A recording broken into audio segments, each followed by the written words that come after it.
It's a new season, baby. Still for 7 podcast. You already know what it is, man. Gang, you already know what it is, man. Still a gang. It's a gang. It's the gang. You already know what it is, man. Going for that motherfucking Super Bowl, yeah. Steelers for 7, yeah, we about to go get it. Still a game, we win it. Go down in the trenches, yeah. We ain't trying to kick it like Drake. We do it for the Sixes, then we can kick it, yeah. This our division, the other 3 go missing. Come on, let's get it, yeah. This our division, Super Bowl, let's win it. Steelers for 7, yeah, we about to go get it. Still a gang, we win it. Go down in the trenches, yeah. We ain't trying to kick it like Drake. We do it for the Sixes, then we can kick it, yeah. This our division, the other 3 go missing. Come on, let's get it, yeah. This our division, Super Bowl, let's win it.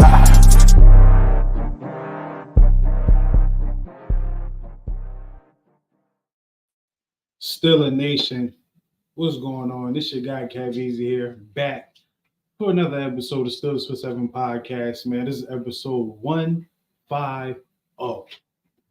Now, the Pittsburgh Steelers took another L, y'all.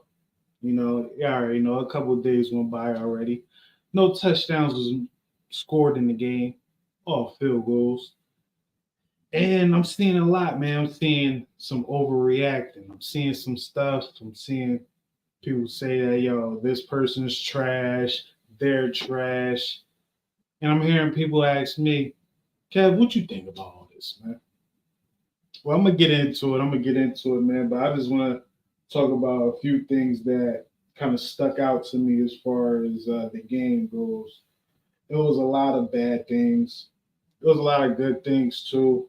Not the good things that we want, but it was some things to look at like, all right, we got some people, man. We got some people ready to go.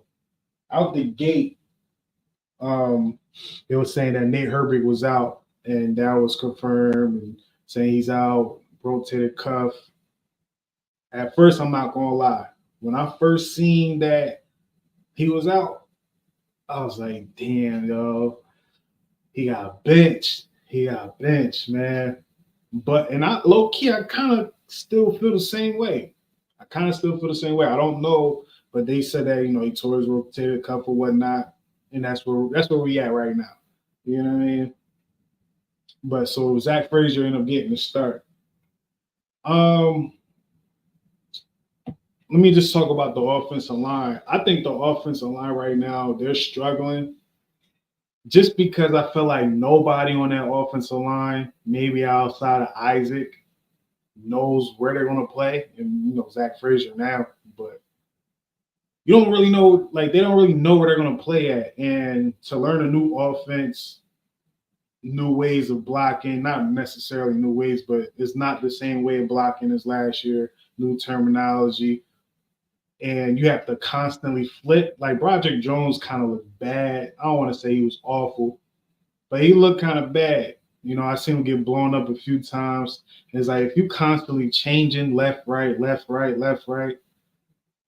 one day just might not be yours. And Saturday just seemed like it wasn't his. And it wasn't a few other of them either. But it was like the constant mix-up, and these guys happen to learn different positions or be on go or ready to go for any position. That can kind of take a toll on you where you focusing on 2 positions or maybe 3 positions, and it's like you're not your best because these are not right now. None of these guys are all pros right now. You know, potential. There's a whole bunch of potential out of all these guys. Outside of Isaac Super Bowl winning champion, you know we're going to get from him.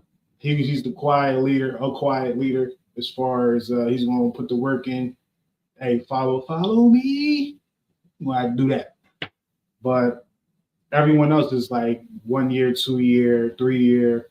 Broderick Jones, we're looking at him as him being the leader of the line. Now, we got a couple other dogs. We don't know. Only time will tell. But these guys got to grow.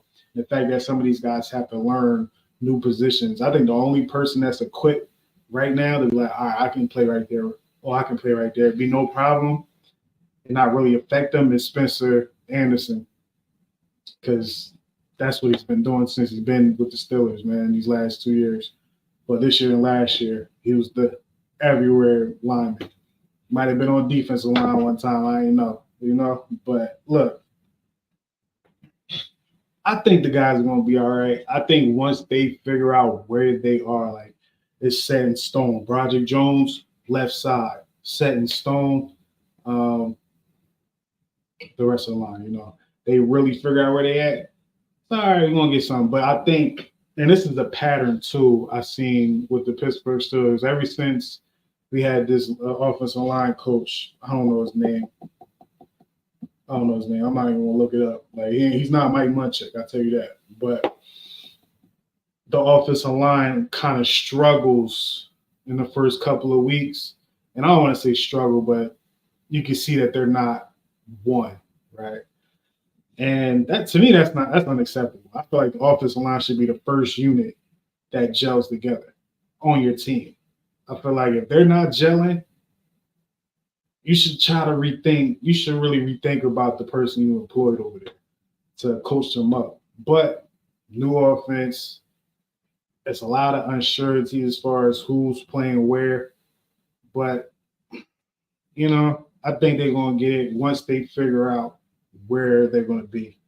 So, but just seeing that, I was like, But the times they did have good moments. And we're going to really rely on this. This is something I haven't seen yet in the preseason, which I think just our approach in the season will be a little different, a little more aggressive with it. And that's just the run game. The offensive line, getting familiar with where they're going to be. It's not like, all right, am I playing this day or this, that? It's not that. It's like, all right, I'm focusing on him. I got this assignment, these assignments, man. If they go down, I'll be ready to go elsewhere, but this is my main focus. That's when we get the good runs from Najee. Jalen Warren went down. I seen somewhere else something like that. He's going to miss a couple weeks. It's week 1. It's like uncertain. It's kind of up in the air, which is not really the best thing to hear, man. But Jalen Warren, just thinking about who Jalen Warren is, I feel like it's not going to be a big deal. But scratch that. I'm not even on that right now. What I noticed in this game, and I'm going to start getting more notes about it, but LaMichael P. Ryan, what's his name? He got a funny name, though. What's his name? Aaron Shamplin, like Pumpkin, but Shamplin. You know what I mean? Like he had some moments. LaMichael P. Ryan is like a vet. He was the guy that he kind of gave us problems when he was with the Bengals. I believe he was backing up Joe Mixon, and he might have been starting one game when Joe Mixon wasn't there, and he was giving us some problems. I like him there. I didn't see too much from Dejon Edwards. I feel like it's not that many snaps to go around, so he suffered from it. Cordell Patterson, seeing him in there for one time, I ain't gonna lie, I don't think that's gonna work.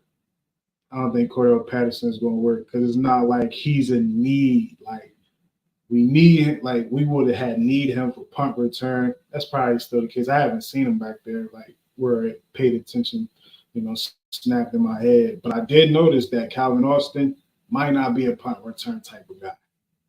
I don't see it when I see him field these things and try to get some yards or make a play. I don't see a guy that can do this, but maybe it's just the preseason. I don't know. I'm not sure. But the running backs, man, the battle of the third guy, to me I think LaMichael P. Ryan might win it out. I think he might win it out, man. In the game, he had 6 carries for 20 yards. It's not too much to say, man, but because Justin Fields ended up leading, and we're going to talk about the quarterbacks in a little while. But Justin Fields ended up leading the rushing attack with 42 yards. But seeing Jalen Warren going down, not really knowing what's going to be next, who's going to step up in his place, I feel like this third game is going to basically do that. So we're going to put that on pause. Najee Harris, though. This is Najee's time to be like, okay, and it's all depends on the offensive line. But let's just say week one, the offensive line get it together, right? Najee Harris has all the opportunity in the world to show the Pittsburgh Steelers, Steeler Nation, the NFL, all the critics and haters, I'm a back. I'm one of those guys. I should be a top 10 guy. This is his opportunity to show that in week one. That's if Jalen goes down. I mean, if he's not able to play. And I just hope the offensive line does their job because there was one particular run from Najee. I think it was probably like an 8-yarder. Not too crazy, but it was 9 yards. He got to that second level, man, and it's just like it's kind of like Derrick Henry. It's like, yo, you get to the second level, he's gonna get 3 to 5 more yards. You know what I mean? Just off of dragging guys and whatnot. And this is the preseason. He's not even in full season mode, but I'm looking forward to what Najee can show in week one. So salute to him. But also Jalen Warren, prayers out to you, kid. Get well, man. Man, you low key the Wolverine of the offense, man. So you should get back to it. You feel me? But yeah, man. But yeah, let's talk about it, man. I talk about the offense a lot. You know, defensively, Nick Herbig, Keanu Benton, those two guys, and you can throw JPJ in there because you didn't see him get torched. Those three guys from last year's class, like they're going to be the leaders of this defense. If we can keep these guys and these guys continue to get better, they're going to be the TJ, Cam Hayward, Minka. They're going to be these guys. So, like, the fact that these guys are balling, Nick Herbig, I think he had 1.5 sack, could have been 2. Keanu Benton is looking like it's no sophomore slump in his game. He's ready to go. He's going to be, I think, what we wanted from Javon Hargrave sooner, just sooner, because once Javon left, once Hargrave left, he became who we wanted him to be. I guess it was just the timing thing. But Keanu Benton in year 2, look, man, if y'all remember how good Stephon Tuitt was, Keanu Benton can kind of be like that, man, or more. And so that was clutch, man. The first Nick Herbig sack, it was a slot blitz, and he was just in there. No one could hold him. I like seeing plays like that, especially from him and like the outside linebackers when we blitzed them, like in the slot or you feel me, straight in the middle. It just shows the versatility of our guys, man. Peyton Wilson ended up getting hurt, concussion. I haven't heard too much more about that, you know. But I guess that's something to monitor. Me, honestly, I feel like you can sit him down. You can just look not first play, but literally the first game you look at his run, you like, all right, he just got to know where to be. He just got to know what's going on. I can rely on him, or I don't have to worry about him. Like the vets, like Patrick Queen won't have to be like, oh, come on, man, you got. I don't think Patrick Queen would have that problem. Patrick Queen was looking good. Like our linebackers was looking good, man. E-Rod was looking good when he was in there. We don't know about Cole Holcomb. We don't know. But if he happens to come back and he plays as good as he was getting to last year, it's going to be crazy, man. It's going to be crazy.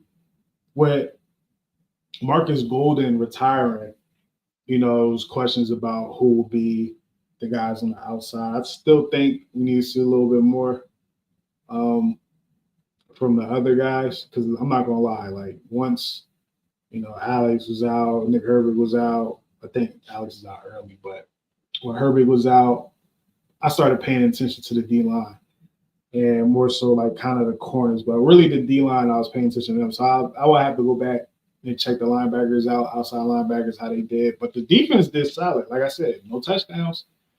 That's each team that was out there. So again, new year. We don't have to worry about the defense necessarily, but that offense.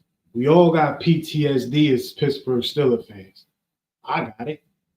I know you got it. The person over there probably got it too. But look, man, I don't want to say that this is going to be an ongoing problem. I think Arthur Smith really kept his hands like this, his cards like this, if you will. And we're going to see a whole lot more in the season, during the season, because like I didn't see too much tight end action. I maybe saw like maybe 1-2 passes that way. I just think like it's the basic things we were trying to run. The only problem was the offensive line was not blocking to the standard that we have or that we would want from them. Because it's hard to set a standard when you got a lot of rookies up in there, one or second-year players in there. No excuses. But I'm saying it's kind of hard to think that this is the standard, live up to it now in the preseason, right? But I'm assuming based off of their makeup, how they are, they're going to get better, especially when Zach Frazier get more of this is my position. I'm the center. I run this. Fellas, let's go. That's when it's all right. The ceiling is high, man. And they can become a dominant force like we had with Pouncey, Ramon Foster, and Dave DeCastro. You can throw in the tackles, but really from guard to guard, with this line, it will be the tackle, Broderick on the left, Zach Frazier, and I guess I would like to say maybe next year McCullum. Maybe not this year because we still got James Daniels and Isaac, but McCullum, I think is that McCullum? Oh, I forgot his name, man. I might be messing it up, man, but he's a guard, big dude, 66, I believe. They gave him 66. So definitely looking forward to their progression, but it starts with them. Once they get it going, I feel like the offense is going to start moving, and we're going to really rely on this run. I don't think we've shown that a lot. I think we had to see what can Justin Fields can do, or what can Russell Wilson do. It was more so of that. That's what I was kind of getting. Like, what can they do, right? Instead of, all right, if we just straight up try to run it, we're not really getting the practice we want as far as the other things, right? We know we got to see if Russell Wilson can make that play to GP downfield. Probably like this much, and GP was in there, right? You got to see if Justin Fields, when the play break down, can he not turn the ball over? So I think those are the things that the coaches wanted to see. It just wasn't satisfying, right? It's like the food wasn't nasty, but it wasn't fulfilling either. It was like, I don't want to reference the food, but it's like that's what we got. Justin Fields, he didn't turn it over. We saw him running, but it was like, you couldn't close the deal. in the red zone. Russell Wilson, I think you only had 2 incompletions, but you got sacked 3 times. I really want to. I don't want to full on blame Russ. I think it's a 50-50 thing, Russ in the offensive line, because the times he got sacked, Broderick, one of them, Broderick got cooked. Maybe 2 of them, Broderick got cooked, but I'm going to lay off for Broderick right now. Pause. You know what I mean? But, yeah, man. Yeah, like once that start going, that's what we're going to have to accept the fact that, this thing is growing. It's cool. It's all right. So y'all don't got to overreact. A couple more things, man, from the game. Let me see. Yeah, man. Talk about the offense not being able to move the ball like that. It didn't look Canada like. It was just like, guys are not doing their assignments correctly. It's not like the scheme was bad. It was like the guys are not executing their plays. Like I said, Nick Herbig, not Larry, but Larry O being one of the vets, he looked good out there, man. If he has a healthy season, it's just like, we're deep. We're deep at the tackle position, at D-line position, man. And we still got Cam. And it's dope because Cam won't have to be out there that much because you see these guys, even even Loudermilk, and a couple of other guys, like they're playing solid. They're playing real solid. Adams playing solid.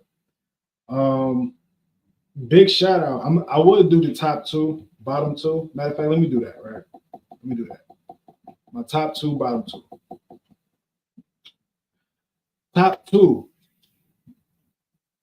For me, it's tough because I actually have three, and I might have more, but it's three out the gate. So I'm gonna just pick two, right? For me, I would have to go with Keanu Benton. You know, I take that back because I feel like Keanu Benton. It's tough. I don't think you can lose with either one, right? So I'm gonna do this. I'm gonna do two in the honorable mention.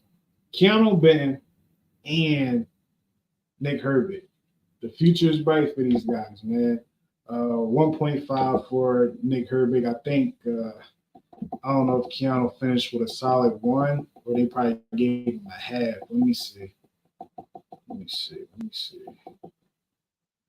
What did they do for my boy?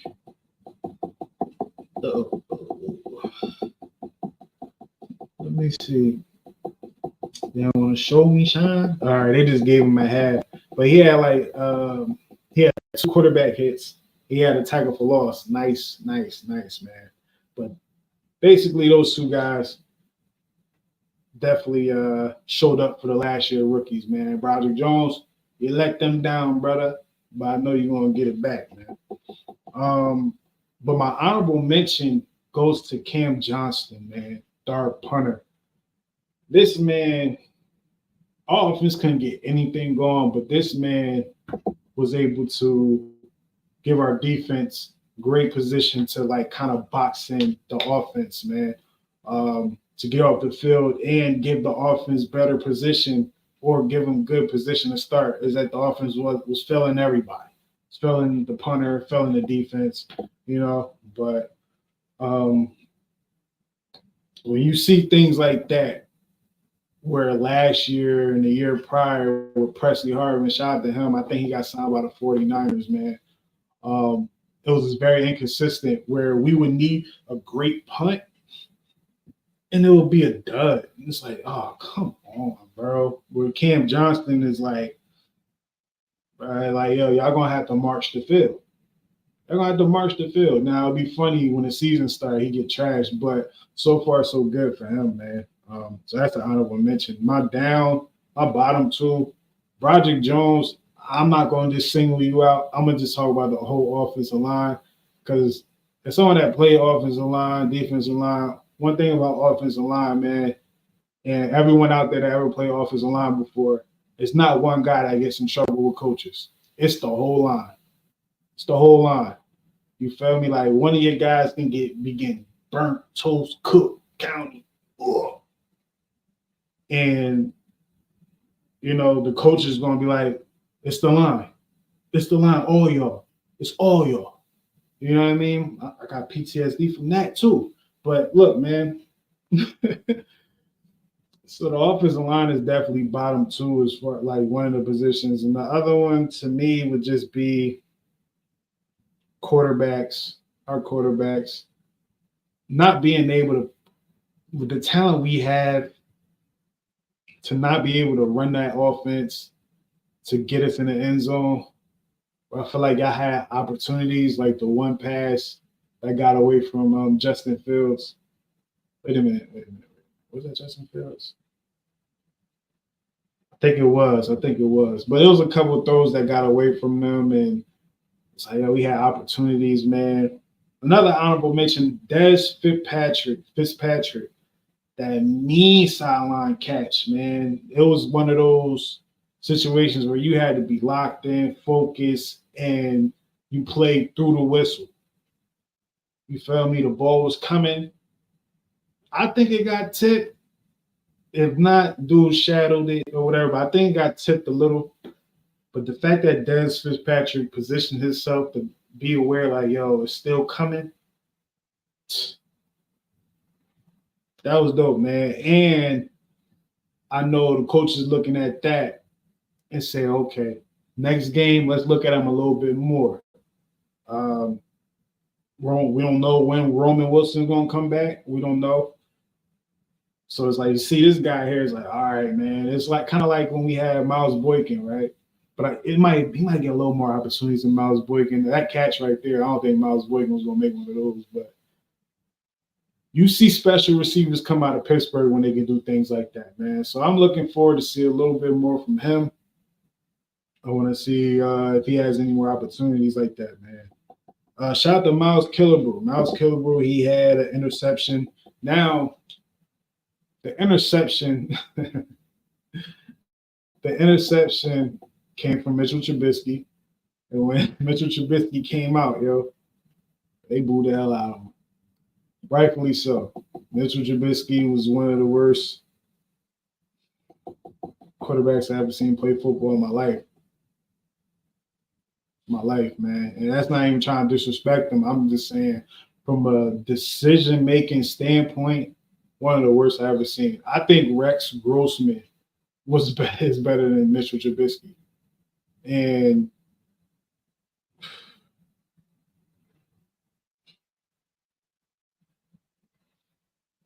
glad we don't have him no more, man. But look, he overthrew his guy so crazy.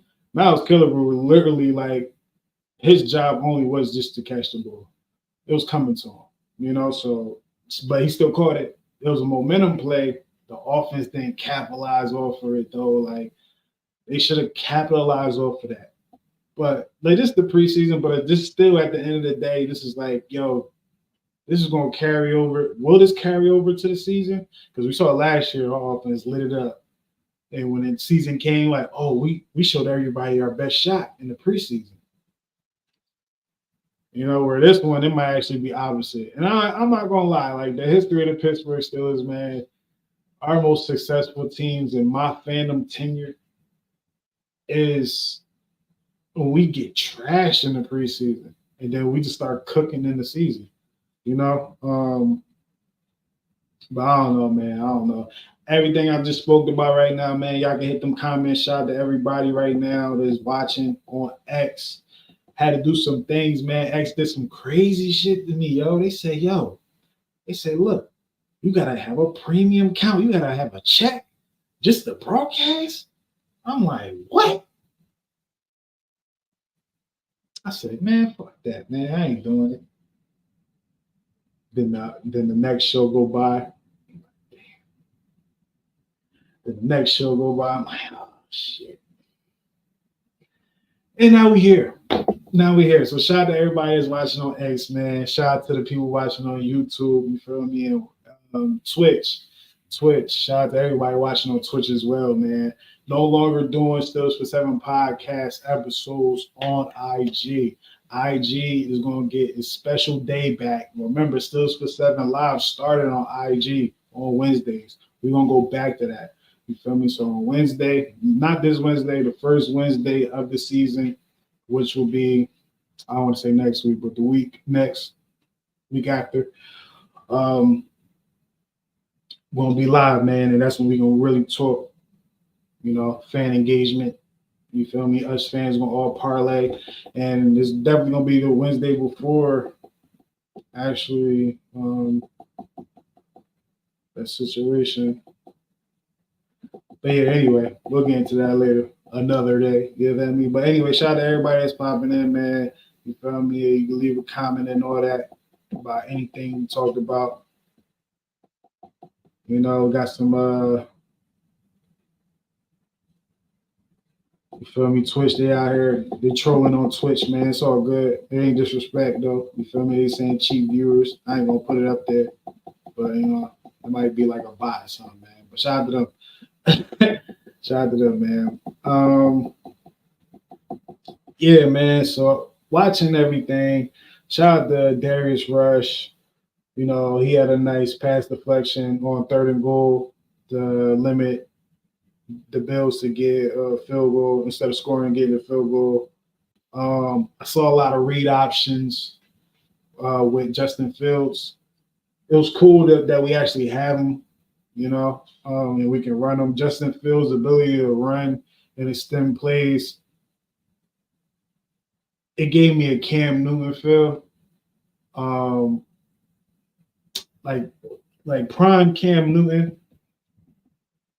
Prime Cam Newton was literally carrying the team on his back. Well, let me not say the team. Because you had Luke Kuechly, you had Thomas over there, you had a couple other people over there. But he was carrying that offense, man. Like, on his back. When Justin Fields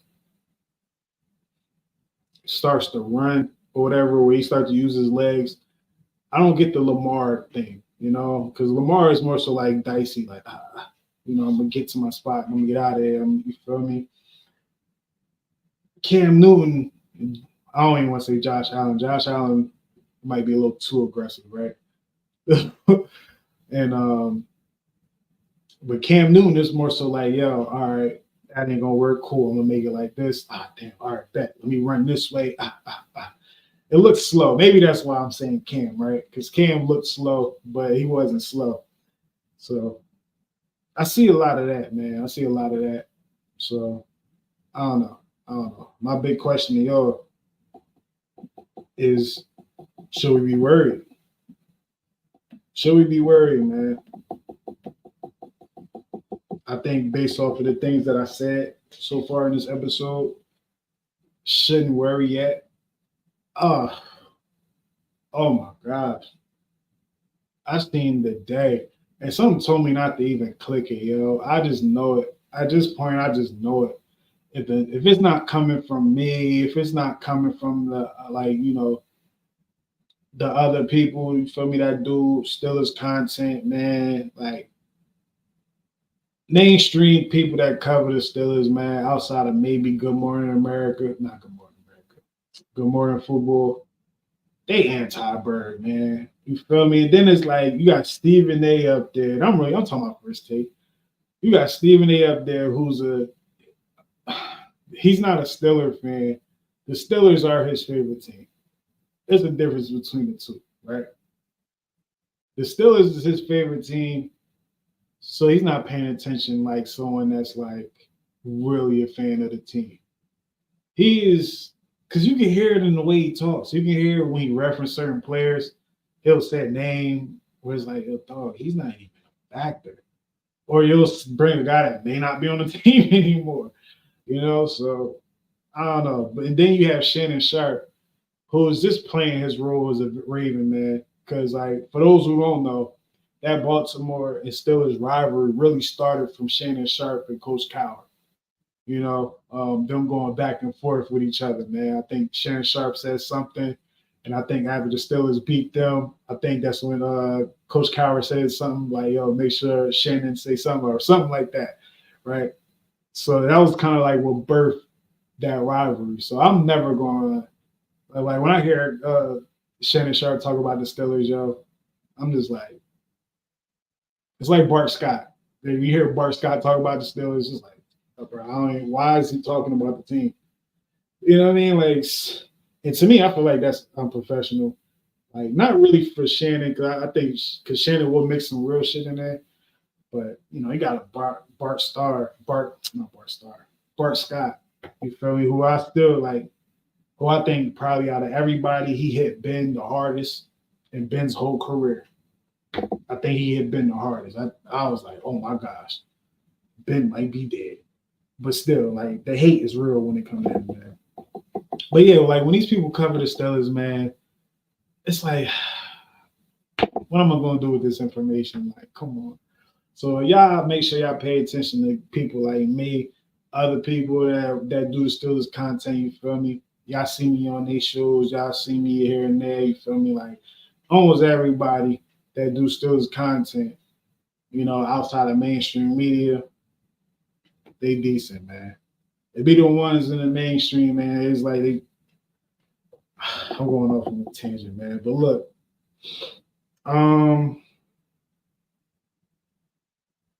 I think I would prefer Scotty Miller as the punt returner if he stays on the team. I brought up a little bit earlier, Calvin Austin, he doesn't give me that punt return vibe. You know, I feel like he's very limited. I don't want to say very limited. He hasn't shown the ability to take one to the house if he has to make a move or two. If it's not open, like wide open, like Noah's, you feel me, like part of the Red Sea, it's not that, he might not go far, you know? And that's just something that I noticed this whole preseason, you know? Somebody like Scotty Miller, as soon as I saw Scotty Miller, and I was like, that's what a punt returner kind of looks like, right? And we still don't know what Cordell Patterson, I don't think he's going to make the team, bro. Unless he's hurt still, or he's hurt or something. The fact that he's not even back there, or I'm not noticing that he's back there, bro, you out there. Like, we're going to get you up out of there, man. I think you're only here to help the running backs and receivers and whatever, man. I don't know what's going on with that. But, yeah, man, outside of that, losing Nate Herbig at first, even to this day, I still call cap and gown on it. We usually going to have to see about that. If he didn't fumble that exchange, him and Justin Fields didn't fumble that exchange, would he have tore his rotator cuff? I don't know. I ain't calling fake. I ain't calling, you know what I mean? I ain't doing none of that. But losing him, Jalen Warren being out, and his situation was hamstring. And you know, with a hamstring, you can't really play with that. You can't play with no hamstring, bro. Because it can sneak up on you at any time. You feel me? Anytime. So definitely had to monitor that. Going into this third game, man, this final game, not sure how they're going to play it out. I feel like this was the time to get the starters in, but it's like, dude, the way that the offense played, first team got to go back out there. Who gives up? Let me not say that. I'm not going to finish that sentence, right? Get the first team out there. They haven't proven that, they can run this offense yet, right? In front of people. You know, that's not their teammates. I don't know how they looked against the Bills in practice, but, dude, that preseason game, I ain't looked too good. I ain't looked too good. But for me, I'm not going to overreact like most of the people that's been overreacting these last couple of days. This, to me, is still a wait and see, especially after seeing that offensive line play, man. I'm like, okay. And then the way they played, it wasn't like, these dudes are trash. It's like, nah, these dudes look like they're not sure of their assignments. They're not sure of their assignments, are not able to be aggressive.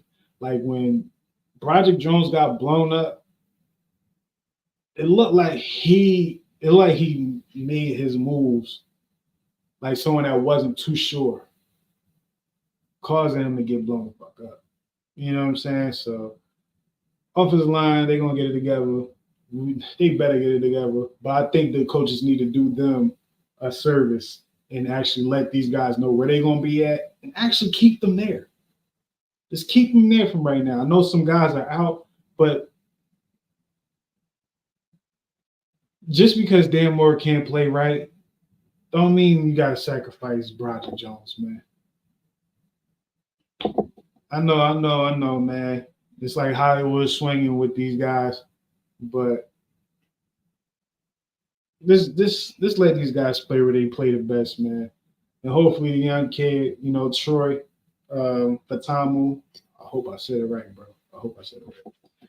Hopefully he comes back by week 1. Even that will be tough because, bro, your first game is actually the game. Your first game back is actually the game. So, but it's against Atlanta. I'll be out here. You feel me? I'm still deciding. I don't think I'm gonna go to the game. I don't know. I'm gonna be around though. I'm gonna definitely be around.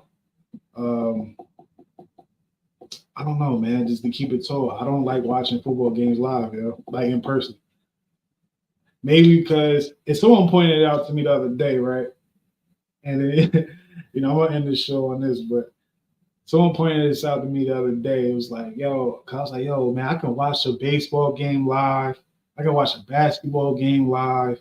You know what I mean? Like, not anything, but just those two, like we're talking like pro or whatever, anything.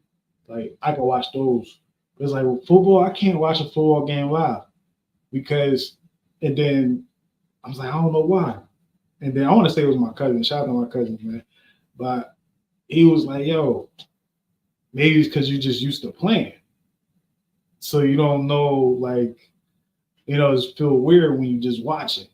And I had to think about that, like,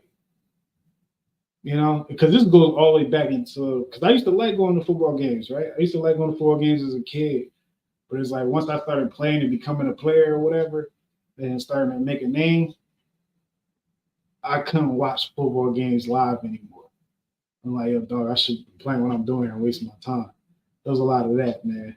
But yeah, so I don't think I'm gonna go to the game to watch it live. I'm not gonna. If I go there to watch it live, I'm not gonna watch the game. I'm not gonna watch the game. You feel me? I'm gonna be too engaged with the crowd. I'm gonna be engaged with whatever's going on around me. You feel me? But yeah, all the festivities outside, all the festivities. You feel me? There's festivity the day before. You feel me? Like I'm gonna be out there for that. But for real, man. But look, man, appreciate y'all popping in. Appreciate y'all watching this thing, man. We back on X, y'all. We back on X. We back on X. You're shout out to everybody watching on YouTube, watching on Twitch. You feel me? Make sure y'all. Oh shit. I'm sorry.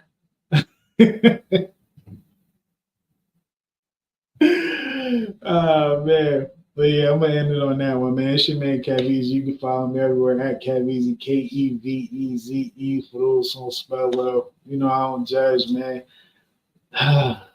Be back next week, next Monday, man.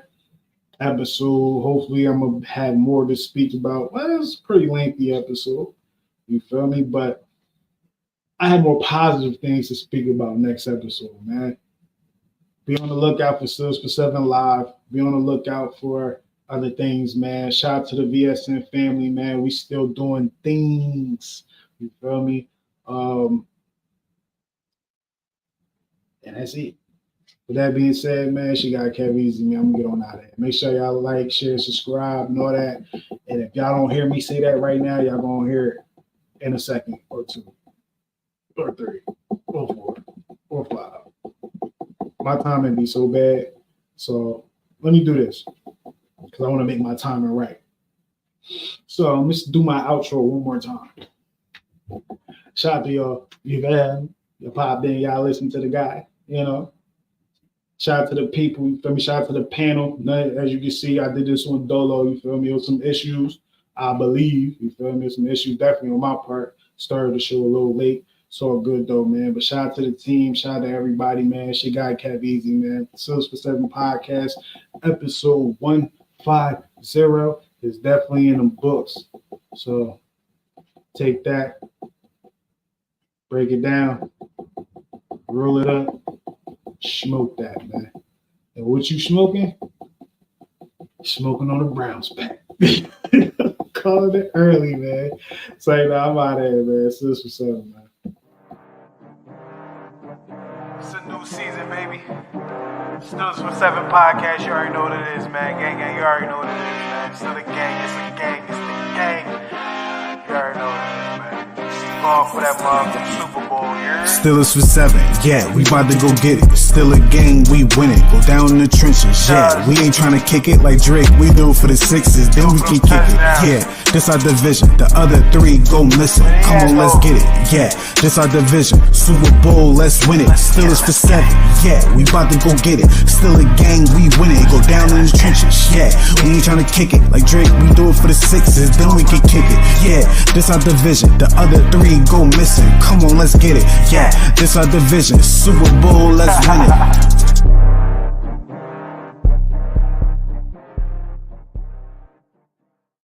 Thank you for watching. Make sure you hit that subscribe button, hit that notification button, and don't forget to follow the podcast on all streaming platforms.